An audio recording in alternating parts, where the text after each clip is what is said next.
नमस्कार शेतकरी मित्रांनो. आपली पराठी जर या कंडिशनमध्ये असेल तर आपल्याला सर्वात प्रथम महत्त्वाचं एक फवारणी करणं खूप आवश्यक आहे. येणाऱ्या अमावस्येला आपल्याला बोंडअळी नियंत्रणासाठी फवारणी करणं खूप आवश्यक. मेसी सुमुटोमो या कंपनीचे मेसी हे कीटकनाशक वापरून आपल्या पराठा बोंडअळीपासून सुरक्षित करू शकतो. बोंडअळी हे कापूस पिकावर 30 ते 40% पर्यंत उत्पादनात घट आणणारा हा एक रोग आहे.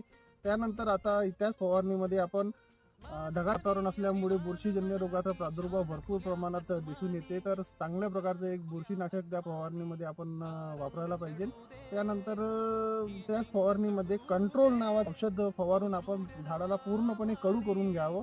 त्यामुळे काय होणार, तुमच्या झाडाला रस शोषणारी किडांचा जो प्रादुर्भाव असते त्याच्यापासून आपल्याला 20 ते 25 दिवसापर्यंतची सुटका मिळून जाणार. नंतर काही प्रकारचे टॉनिक आपण त्याच्यामध्ये वापरू शकतो.